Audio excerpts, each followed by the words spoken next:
सत सैया के दोहरे ज्यों नावक के तीर, देखन में छोटे लगे घाव करे गंभीर। आज हम बात करेंगे बिहारी, जो कि रीत सिद्ध काव्यधारा के रचनाकार हैं, रीतिकाल के अंतर्गत आते हैं। इससे पहले रीतिकाल में हमने केशवदास पे, इसके साथ ही साथ भूषण पे बात कर ली है। तो उनसे संबंधित जो वीडियोस का लिंक है वो आपको इस वीडियो के डिस्क्रिप्शन में मिल जाएगा। डिस्क्रिप्शन में आपको प्लेलिस्ट मिलेगी, इसके अंदर तमाम रचनाकार हिंदी साहित्य से संबंधित आपको मिलेंगे, चाहे वो भक्ति काल से संबंधित हो, चाहे वो रीतिकाल से संबंधित हो, चाहे वो आधुनिक काल से संबंधित हो। तो तमाम रचनाकारों पे, साहित्यकारों पे और आलोचकों पे साथ ही साथ हमने बात अभी तक कर ली है, जो कि आपकी तमाम परीक्षाएं होती हैं कॉम्पिटिटिव एग्जाम्स की। इसके साथ ही साथ आपके एकेडमिक में यूजी स्तर की परीक्षाएं, पीजी स्तर की परीक्षाएं, या जो भी आपकी हिंदी से संबंधित परीक्षाएं होती हैं, उन सभी के लिए महत्वपूर्ण ये आपके लिए हैं। बिहारी पे बात करें तो बिहारी का जो जन्म हुआ वो 1606 में हुआ और 1663 में इनका देहावसान हुआ, डॉक्टर विश्वनाथ त्रिपाठी जी के अनुसार। बिहारी, जैसा कि मैंने कहा, रीतसिद्ध काव्यधारा के अंतर्गत आते हैं। इन्होंने एकमात्र जो रचना लिखी बिहारी सतसई, उसके आधार पर उनको यश की प्राप्ति हुई, कीर्ति की प्राप्ति हुई, उसी रचना के आधार पर जिसके अंदर उन्होंने भक्ति से संबंधित, नीति से संबंधित, रीति से संबंधित, तमाम विषयों से संबंधित अपनी बातें और अपने विचार व्यक्त किए हैं। जैसा कि मैंने बताया था इससे पहले भूषण पे चर्चा की और केशवदास जी पे चर्चा की, तो मैंने बताया कि जो आदिकालीन परंपरा थी, यानी कि दरबारी कवियों की जो परंपरा थी, आश्रयदाता जो राजा होते थे उनके अधीन जो दरबारी कवि होते थे, उसकी जो परंपरा आदिकाल में दिखाई पड़ती है, वही परंपरा हमको भक्तिकाल के बाद रीतिकाल में फिर से दिखाई पड़ती है। तो एक महत्वपूर्ण चीज जो आदिकाल और रीतिकाल में कॉमन है, दरबारी कवियों की परंपरा, लेकिन भक्ति साहित्य में, भक्ति काल में हमको वो चीज नहीं दिखाई पड़ती, क्योंकि वहां पे भक्ति केंद्र में है। ये महत्वपूर्ण बात।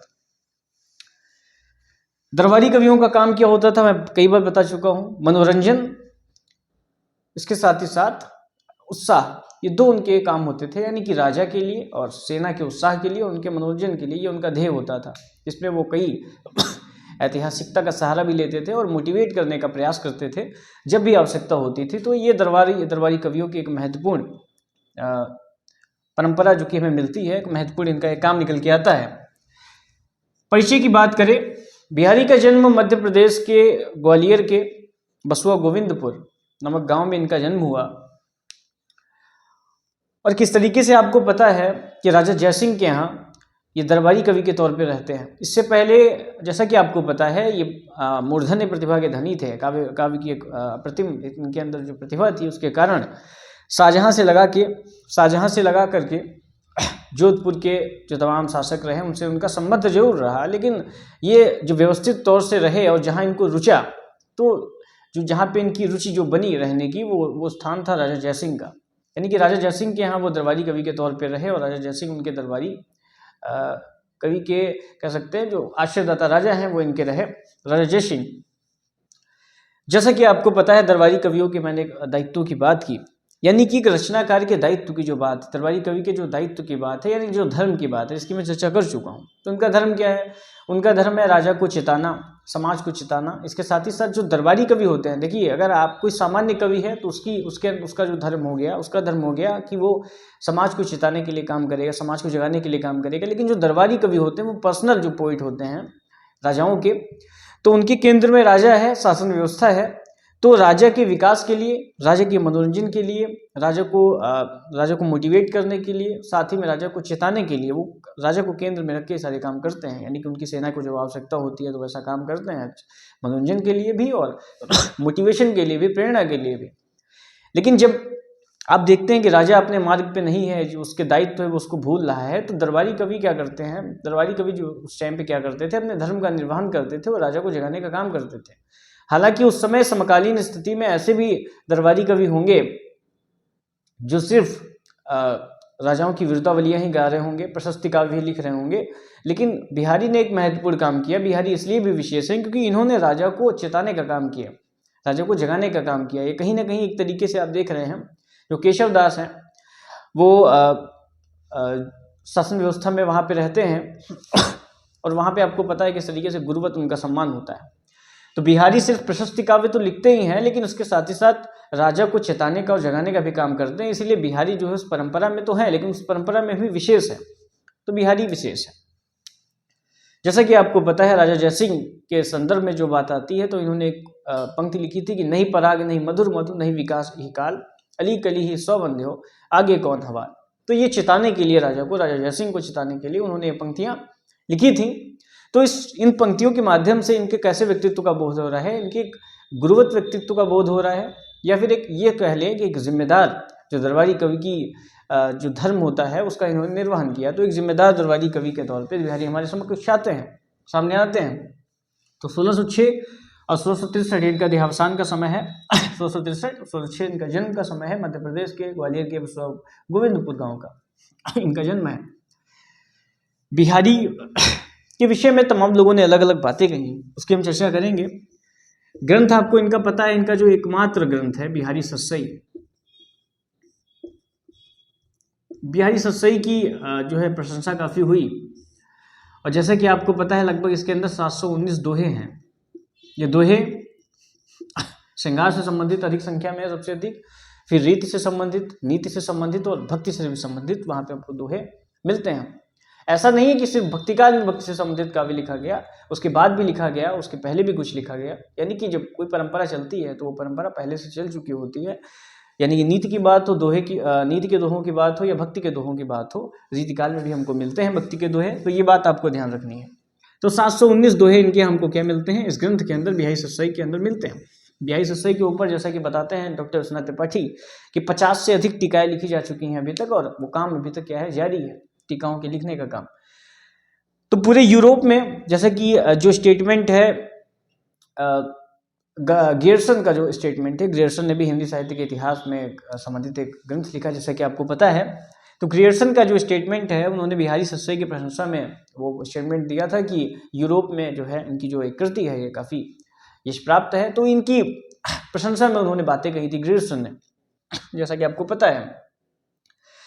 अगर भाषा की बात करें, काव्य प्रतिभा पर चर्चा हम लोग कर ही रहे हैं, अभी हम उसके बारे में और डिस्कस करेंगे। तो अगर भाषा की बात करें तो उनकी भाषा बहुत ही सरल, प्रवाहमयी, प्रांजल भाषा है। इनकी भाषा के अंदर जो विशेषता मिलती है वो उक्ति वैचित्र की विशेषता मिलती है, यानी कि उनकी भाषा में जो फारसीपन है वो झलकता है कहीं कहीं। तो जैसे कि आपको पता है इनके डॉक्टर विश्वनाथ त्रिपाठी से संबंधित महत्वपूर्ण चीज़ें आपको ध्यान रखनी है। आचार्य विश्वनाथ प्रसाद मिश्र ने इनकी भाषा के विषय में बात बताई है। उन्होंने कहा है कि घनानंद ऐसे दो एक और रचनाकारों को छोड़ दें तो बिहारी जो हैं, बिहारी की जो भाषा है वो बहुत ही सुदृढ़ है, ये उनके कहने का अर्थ है। यानी कि वो कहीं ना कहीं घनानंद के समकक्ष बिहारी की भाषा को मानते हैं, अद्वितीय मानते हैं बिहारी की भाषा को, और एक अद्वितीय मुक्तकार के तौर पे आचार्य विश्वनाथ त्रिपाठी बिहारी को बताते हैं, ये उनके कहने का अर्थ है। तो भाषा इनकी प्रांजल, प्रवाहमयी, सरल और उक्त वैचित्र की विशेषता, ये परीक्षा में आपका आ सकता है कि उक्त वैचित्र की विशेषता किसके यहाँ है, तो ये वो बिहारी के यहाँ है, जिसके अंदर क्या होता है, फारसीपन हमें दिखता है। तो काव्य प्रतिभा तो हमको बिहारी की ऐसे ही पता चल जाती है, जो बिहारी के जो बारे में जो तमाम चीज़ें हैं वो निकल के आती हैं। जैसे कि गागर में सागर भरने की जो बात है वो इनके बारे में कही जाती है, यानी कि छोटे से दोहे में पूरी बात रख देना, यानी कि पूरी कहानी बता देना वहाँ की, ये बड़ी बात है। जैसा कि इनके विषय में मैंने जब स्टार्टिंग की तो बताया कि सच सैया के दो हरे ज्यो नावक के तीर, देखन में छोटे लगे घाव करे गंभीर। तो घाव गंभीर करने की क्षमता है उनके अंदर। जिस तरीके से वो कहते हैं कि नहीं पराग नहीं मधुर मधु नहीं विकास ही काल, अली कली ही सौ बंदे हो आगे कौन हवाल। दुख बहुत दोहे के माध्यम से ही अपनी पूरी बात रख देना, ये उनकी विशेषता है। भक्ति से संबंधित तमाम बतरस लालच लाल की मुरलीधरी लुका, ऐसी तमाम पंक्तियाँ उनकी जो है भक्ति काव्य से संबंधित भी मिलती हैं। तो भक्ति की बात हो, रीति की बात हो, नीति की बात हो, तो श्रृंगार की बात हो, तो श्रृंगार क्या है, इनके यहाँ केंद्र में है, क्योंकि रीतिकाल के केंद्र में है। तो लेकिन श्रृंगार पर एक रचनाएं जो दोहे मिलते हैं वो तो मिलते ही हैं अधिक संख्या में, लेकिन रीति के, नीति के, यानी कि जो बिहारी की नीति है, कहीं ना कहीं नीतिज्ञ है बिहारी, तो कहीं ना कहीं ज्योतिष के ज्ञान की बात हो, आयुर्वेद की ज्ञान की बात हो, वो उनके उस ग्रंथ में बिहारी सतसई में दिखता है। जिस तरीके से आचार्य केशव के आप देखते हैं, जब हमने उस पर चर्चा की थी तो आचार्य केशव के विषय में हमने बताया किस तरीके से उनको संगीत का, राजनीति का, तमाम विषयों का ज्ञान है, ज्योतिष का ज्ञान है। तो वही कुछ चीज़ हमको कहाँ देखने को मिलती है, बिहारी के यहाँ भी देखने को मिलती है। बिहारी को भी आयुर्वेद का ज्ञान है, बिहारी को भी तमाम विषयों का अलग अलग संबंधित जो विषय होते हैं उनका ज्ञान था। तो इनकी काव्य प्रतिभा बड़ी मजबूत थी। जिस तरीके से इनकी भाषा की बात करते हुए आचार्य विश्वनाथ मिश्र जी बनाई करते हैं। तो बिहारी जो कि रीत सिद्ध रचनाकार हैं, रीतिकालीन रचनाकार हैं, इनके विषय में हमने कुछ महत्वपूर्ण तथ्यों पे दृष्टिपात किया, उनको देखने का और समझने का प्रयास किया। बिहारी विशेष हैं, इससे पहले हमने तमाम लोगों पे बात की, जैसा कि मैंने बताया केशवदास और भूषण पे बातचीत हो चुकी है। भक्ति काल में कबीर दास जी, तुलसीदास जी, रहीम, रसखान, मीराबाई जी, तमाम लोगों पे, संतों पे बात हो चुकी है।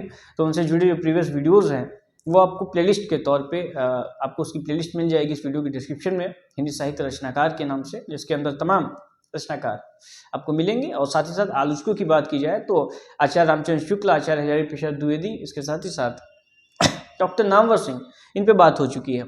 ये जो वीडियोज़ हैं आपकी परीक्षा के लिहाज से महत्वपूर्ण है, कॉम्पिटिटिव एग्जाम्स अथवा एकेडमिक। फिर मिलते हैं किसी नए रचनाकार, आलोचक, साहित्यकार के साथ। तब तक के लिए जय हिंद।